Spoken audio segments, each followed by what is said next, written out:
Naš plan je da pokupimo i da prikupimo što više potpisa građana Srbije koji žele da potpišu sporazum sa Evropskom unijom, jer taj sporazum garantuje slobodno tržište Evrope, garantuje ukidanje viza, garantuje investicije u zemlju, pomoć i garantuje bolji život za sve.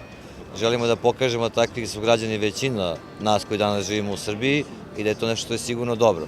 Zbog toga će umesto nekih običnih akcija, u kampanjama kad delite neke letke, delite upaljače, ponuditi građanima da oni budu ti koji potpisuju ugovor sa Evropom.